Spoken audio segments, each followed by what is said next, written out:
Rick Ness vient de recevoir 50 millions de dollars, non pas comme une rumeur ou une possibilité lointaine, mais comme une offre réelle d'un homme qui comprend parfaitement ce que signifie l'argile de Valhalla. Ce n'est pas seulement une question de chiffres sur le papier, c'est une question de timing, de pression et de la réalité brutale de la situation actuelle de Rick. Il est assis sous 500 donces, avec un objectif de saison de 1800, et il ne reste que 7 semaines avant que tout ne s'arrête. Le pari d'1 million de dollars qu'il a placé sur la coupe de Valhalla, celui dont il pensait qu'il changerait tout, vient de se heurter à un mur 25 pieds, en dessous de l'endroit où l'or était censé se trouver. À ce stade, la question cesse d'être théorique et devient douloureusement réelle. Prendre l'argent et s'en aller est-il une décision intelligente ou est-ce renoncer trop tôt à quelque chose qu'il a déjà tant sacrifié? Parce que maintenant Tony Beats ne se contente pas d'observer à distance. Il pose la question la plus profonde qui soit « Combien faudrait-il à Rick pour s'éloigner de tout cela ?» Toute la zone de Valhalla a été construite sur une croyance, mais pas une croyance aveugle. Rick a passé des années à étudier la géologie de ces concessions de Duncan Creek, convaincu qu'un ancien lit de rivière asséché traverse ce terrain sur 4 miles, concentrant l'or grossier dans une couche utile, qui avait déjà été prouvée dans des coupes voisines à environ 150 pieds de profondeur. Ce n'était pas une spéculation tirée de l'air, c'était une lecture calculée basée sur des données réelles, des modèles réels, et le genre d'intuition qui ne vient qu'après des années sur le terrain. Pour y arriver, il ne s'est pas contenté de faire un petit mouvement, il a tout engagé. Il a déplacé des quantités massives de terre, dépensé 1 million de dollars qu'il pouvait à peine se permettre, et a poussé dans un terrain qui n'avait jamais été ouvert auparavant. Ce million de dollars n'était pas de l'argent supplémentaire qui attendait d'être utilisé. Il provenait d'une décision délibérée, d'un moment où Rick a examiné les données, le risque, et a décidé que c'était le jeu qui pouvait redéfinir toute son opération. Ce n'était pas une coupe sûre, pas quelque chose fait par confort ou par prudence. C'était la plus grande excavation de sa carrière, un engagement total à une théorie, aux mathématiques et à sa propre capacité à lire ce qui se cachait sous le sol. Et pendant un certain temps, tout dans le processus a renforcé cette conviction. Bailey avait creusé pendant plus d'1 mois, fonctionnant 24 heures sur 24, brûlant du diesel, poussant plus profondément à travers les couches de gravier et de morse terrain. À chaque pied gagné, la profondeur cible se rapprochait, et chaque quart de travail qui se terminait sans or n'était pas considéré comme un échec, mais comme un pas de plus vers le moment où le seau allait enfin se remplir. C'est ainsi que fonctionne l'exploitation minière. À ce niveau, vous faites confiance à la géologie, vous faites confiance au modèle, et vous continuez parce que le prochain passage pourrait être celui qui changera tout. Puis Bailey a appelé Rick dans la tranchée et tout a basculé. Rick a descendu la pente jusqu'au fond du Valhalla, dans l'espace qui avait consommé tant de temps d'argent et de croyances. Bailey n'a pas adouci ce qu'il avait à dire, ne l'a pas habillé ou n'a pas laissé de place à l'interprétation. Il a montré à Rick les trous d'essai, pas seulement un, mais plusieurs répartis sur toute la tranchée pour éliminer toute possibilité qu'ils aient simplement manqué une poche. Et ce qu'ils ont trouvé n'était pas de l'or, pas même un soupçon du matériau qu'ils recherchaient. C'était de l'argile. 25 pieds de plus en dessous de l'endroit où la couche payante était censée se trouver. Pas le gravier sombre et grossier qui signale la présence d'or, pas le genre de matériau qui fait battre le pouls d'un mineur, juste de l'argile grise et sans vie, qui tue tout espoir de retour immédiat. Bailey avait poussé l'excavatrice aussi loin qu'elle pouvait raisonnablement aller cette saison, et partout où il avait testé à travers la coupe et dans le sol environnant, la réponse était la même. Le sol ne cachait rien à ce niveau. Il leur disait clairement et constamment qu'il s'agissait d'une zone mortelle. Bailey n'est pas du genre à dramatiser les mauvaises nouvelles. Il les dit exactement comme il les voit, comme il l'a fait chaque jour de la saison. Et ce qu'il disait maintenant était la seule chose pour laquelle Rick n'avait jamais construit de plan d'urgence. Le modèle disait 150 pieds. Les coupes environnantes le confirmaient. L'argent, le temps, la main-d'œuvre, tout avait été engagé sur la base de cette hypothèse. Et maintenant, la réalité sous leurs pieds l'avait complètement invalidé. Il avait creusé 25 pieds, plus profondément que prévu, repoussant les limites de ce que l'équipement pouvait supporter dans le temps qui leur restait. Et même à cette profondeur, il n'y avait aucun changement, aucune transition dans le matériau, aucun signe que la couche suivante serait différente de la précédente. Juste plus d'argile s'étendant aussi loin qu'ils pouvaient atteindre. Rick et Bailey comprennent tous deux ce que cela pourrait signifier. L'ancien canal, pourrait toujours être là, mais plus profondément déplacée, au-delà de ce que le modèle prévoyait. Avec plus de temps, plus d'argent et un équipement plus lourd, il pourrait encore être possible de l'atteindre. Mais il ne s'agit plus d'un projet théorique à long terme. Il s'agit d'une saison avec 7 semaines restantes, moins de 500 donces sur les comptes et $1 million déjà enfoncés dans le sol. Il n'y a pas de chemin réaliste pour descendre sous ce mur d'argile avant que l'hiver ne ferme tout. La fenêtre se referme et les mathématiques ne jouent plus en faveur de Rick. Rick demande à être seul 1 minute. Les machines tournent au ralenti autour de lui, le bruit des moteurs s'estompant à mesure que le vent traverse les murs de la tranchée. Bailey s'éloigne, le laissant debout, au fond d'un trou qui représente tout ce en quoi il croyait et tout ce qui vient de s'effondrer. Le silence qui règne ici en dit plus long que n'importe quel mot. C'était censé être le tournant, le geste décisif de toute sa carrière, le moment où tout ce qu'il avait construit a finalement porté ses fruits. Chaque décision prise cette saison l'a été avec le Valhalla au centre.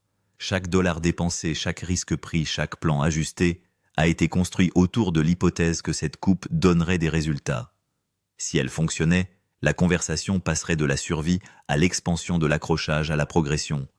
Mais maintenant, ce centre s'est effondré en 25 pieds d'argile sans vie et la saison se referme autour de lui. Il reste 7 semaines, moins de 500 donces, $1 million dans le sol et rien en retour. Rick Ness se tient là sans bouger, portant à lui seul tout le poids de cette réalité. Il y a 14 ans, il est arrivé dans le Nord à l'âge de 30 ans, avec plus de détermination que d'expérience, rejoignant l'exploitation de Parker Schnabel et apprenant tout ce qu'il pouvait.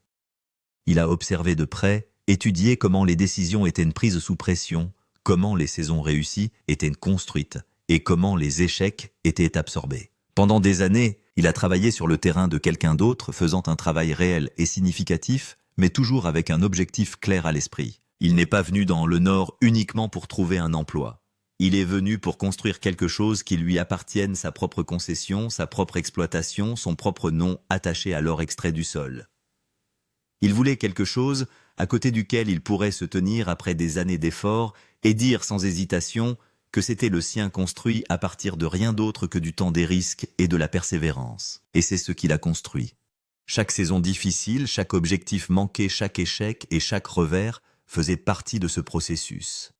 Chacun d'entre eux était censé conduire à un moment, comme le Valhalla, un grand jeu qui porte enfin ses fruits à l'échelle qu'il avait imaginée.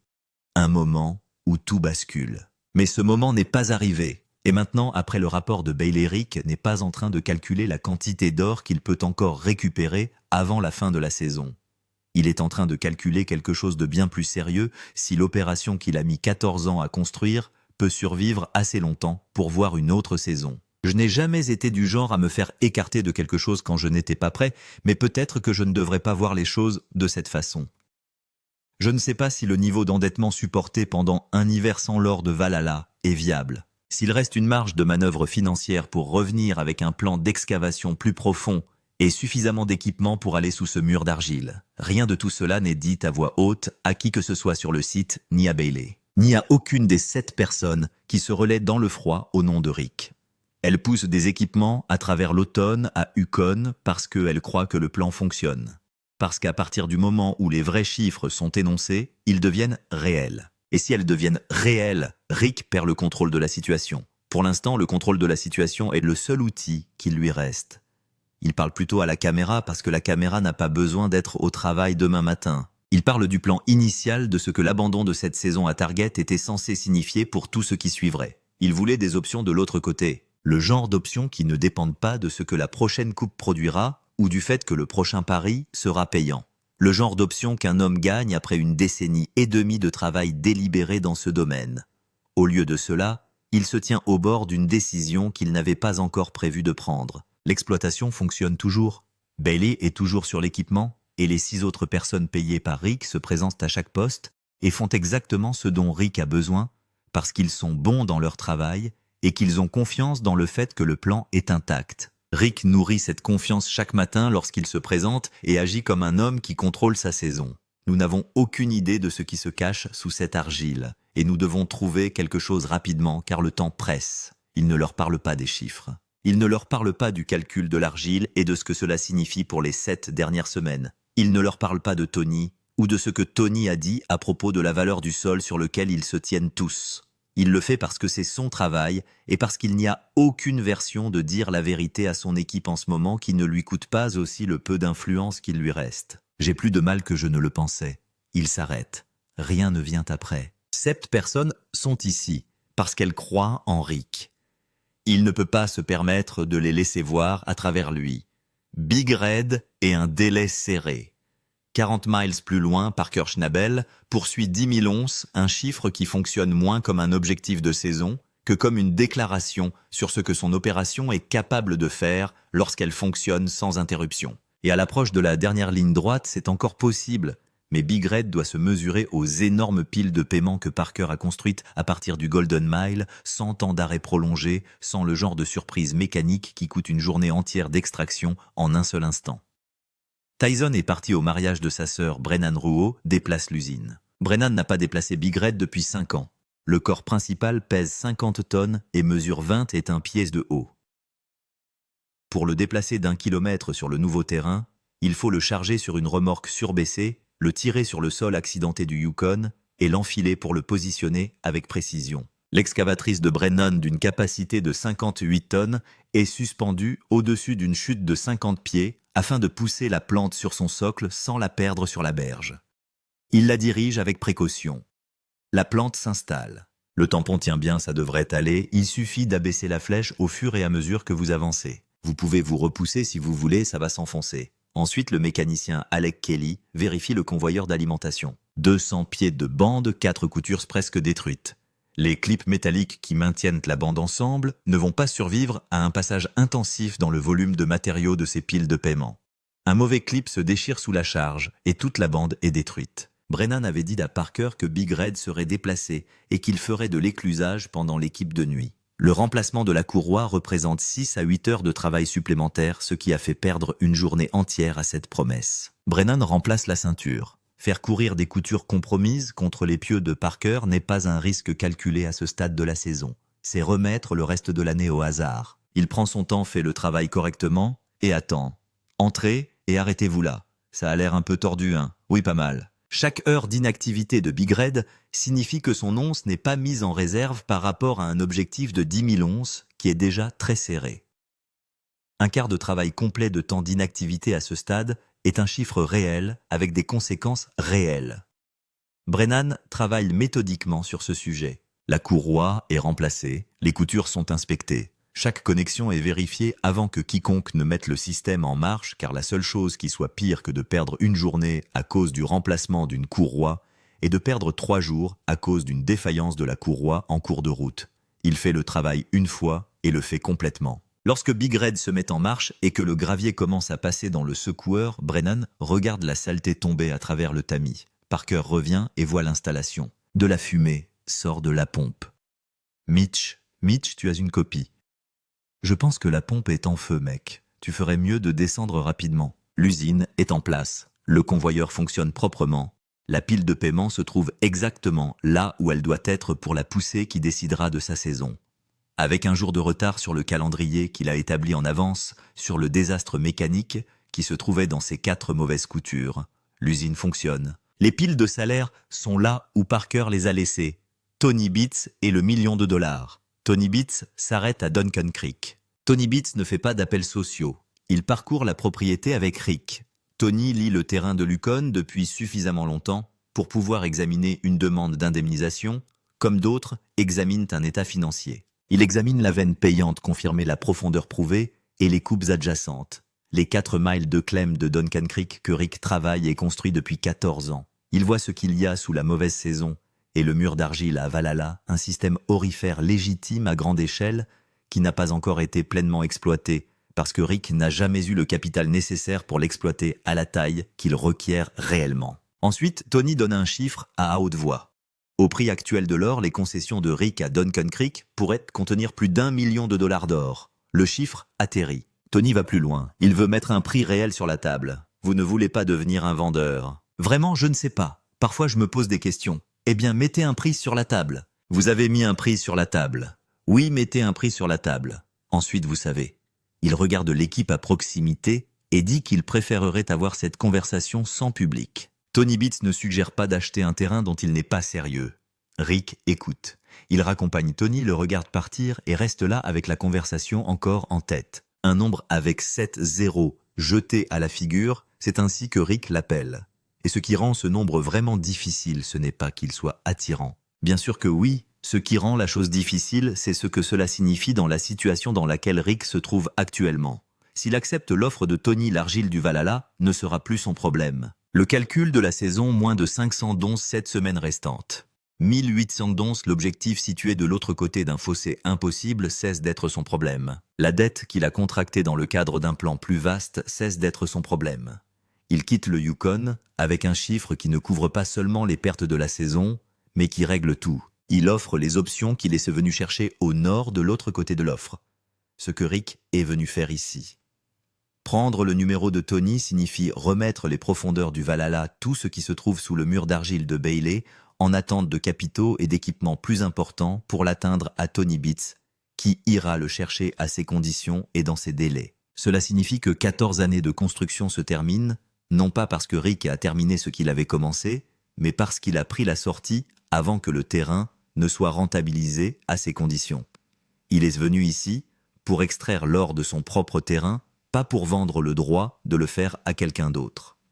Mais chaque fois que Rick pense que le fossé est sur le point de se refermer, le terrain se déplace sur lui. Le Valhalla était censé le fermer. L'argile l'a stoppé net. Et maintenant, Tony se tient là avec un numéro qui donne l'impression que les combats sont facultatifs pour la première fois depuis 14 ans. Je n'ai jamais vraiment été du genre à me faire écarter de quelque chose quand je n'étais pas prêt, mais peut-être que je ne devrais pas voir les choses de cette façon.